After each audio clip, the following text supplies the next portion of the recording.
Paz, amados, examinando a palavra de Deus em 1 Coríntios capítulo 11, nos versos 24 e 25, recebemos uma informação preciosíssima para nossas vidas. Preste atenção nesse vídeo, ouça com atenção e reflita sobre isto. O que diz o texto? Que o Senhor Jesus estava celebrando a Páscoa dos judeus, uma ordenança do Senhor, em função do episódio ocorrido lá no Egito, quando Deus tirou o povo de lá e trouxe em direção à terra prometida. Bom, naquela celebração da Páscoa dos judeus, Jesus toma o pão, parte, dá aos discípulos e diz: olha, tomai e comei todos vocês, esse é meu corpo que é partido por vós. Depois de cear, ele toma o cálice, também dá graças e diz aos discípulos: tomai e bebei todos vocês, esse é o cálice do Novo Testamento no meu sangue, derramado por vós e por todos os homens para o perdão dos pecados. Para nós entendermos essa parte dessas duas falas, temos que olhar lá para o Velho Testamento e depois trazer para aquela época. Bem, em Levítico 16 tem o procedimento de como era feito a expiação pelo pecado do povo. Eu vou resumir porque o assunto é extenso. Enfim, o sumo sacerdote, uma vez por ano, sacrificava para cobrir o pecado do povo, para que Deus perdoasse o povo de Israel. Mas antes de fazer pelo povo, também fazia para si. E depois que fazia a sua purificação da sua casa, ele pegava 2 bodes e lançava sorte sobre esses bodes. O que tinha sorte para o Senhor era sacrificado. O outro era o bode Azazel, ou bode emissário. Falarei um pouquinho mais à frente. E qual era o procedimento? Aquele animal tinha que ser puro, sem defeito, sem doença, sem nada de ruim. Ele era então imolado, sacrificado. Depois o corpo era partido e por último queimado no final do processo. O sangue dele era levado no compartimento do tabernáculo chamado Santíssimo Lugar. O tabernáculo tinha 3 ambientes: o pátio externo, ou átrio externo, o Santo dos Santos e o Santíssimo Lugar.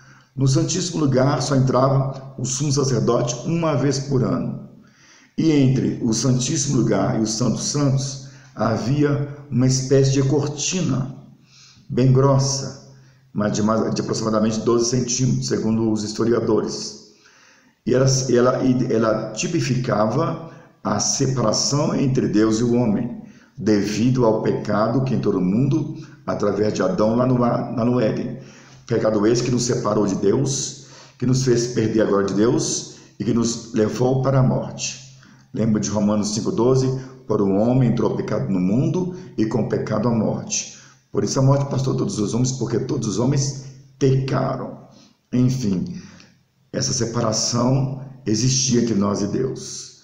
Também está determinada e falada em Isaías 59, versículos 1 e 2. Bom, e agora? O sumo sacerdote então sacrificava, levava o sangue lá no Santíssimo Lugar e aspergia sobre o propiciatório 7 vezes. Depois disso, ele vinha cá fora e colocava as 2 mãos sobre o bode que ficou vivo e confessava sobre ele os pecados do povo. Depois, enviava esse bode ao deserto através de uma pessoa. Por isso o nome dele era bode emissário, ou bode Azazel. E esse animal se perdia pelo deserto, também exemplificando o que Deus disse em Isaías 43, 25. Eu, por amor de mim, apago suas transgressões, do seu pecado não me lembro mais. Bom, e onde é que Jesus entra aí? Amados, aqui que está a maravilha. Esse Jesus Cristo, Filho de Deus, que veio a este mundo por ordem do Pai, para nos redimir, tornou-se o Cordeiro de Deus para tirar o pecado do mundo.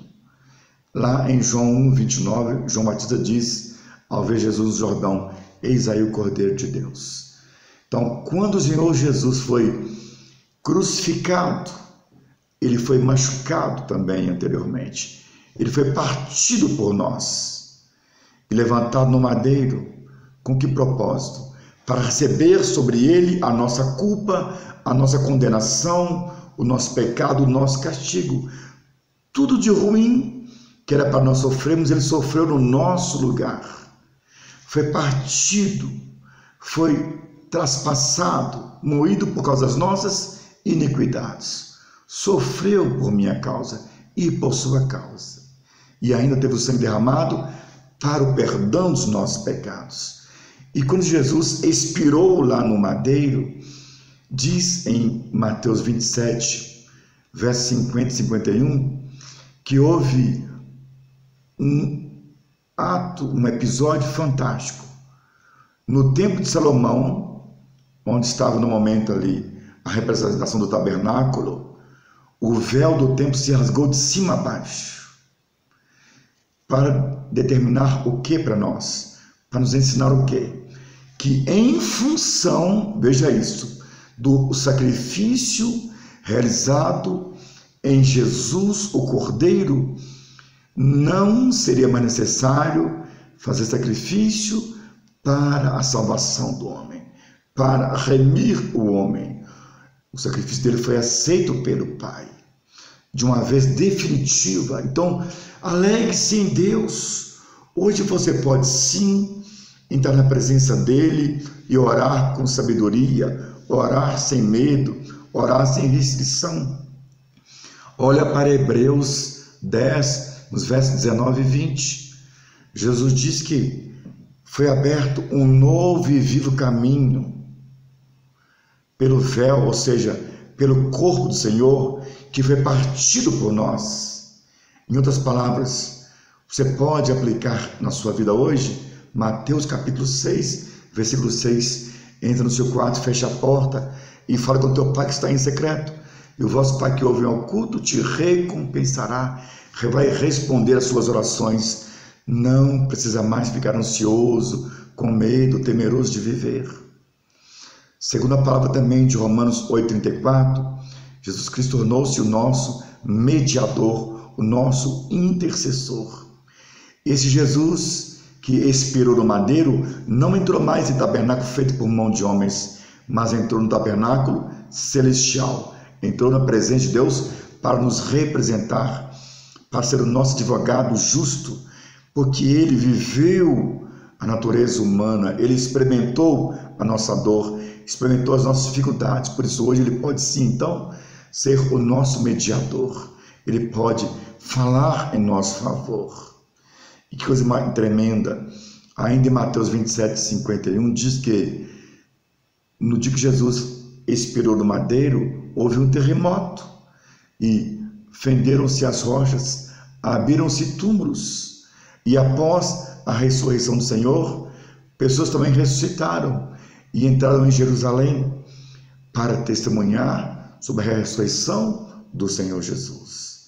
Então, amado, você hoje deve alegrar-se em Deus, sabendo que não é por obras que você será salvo, mas pela redenção que já ocorreu através de Jesus. A separação que havia entre nós e Deus acabou. Então, o que devo fazer? Jesus disse em Marcos, capítulo 1, no verso 15, ele fala: arrependei dos vossos pecados, crede no Evangelho. Em Romanos 1,16 diz que o Evangelho é o poder de Deus para a salvação de todo aquele que crê. Então você hoje deve sim fazer o que então? Reconhecer que Jesus Cristo é o Filho de Deus enviado nesse mundo para te dar salvação. Então, arrependa dos seus pecados, confesse Ele como Senhor e creia na ressurreição dele. E conforme está escrito em Romanos 10, no verso 9 e 10, se você confessar com a sua boca que Ele é o Senhor e crer com o coração na ressurreição, será salvo e será aceito por Deus como filho dele, criado agora pelo Pai, para a nova vida. Porque a palavra diz: assim alguém está em Cristo, nova pessoa é. O que é velho passou e tudo se fez novo.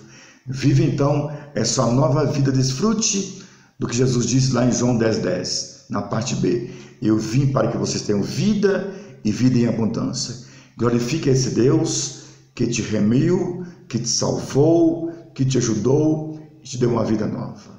Siga em frente, olhando para Jesus, autor e consumador da fé. E amém.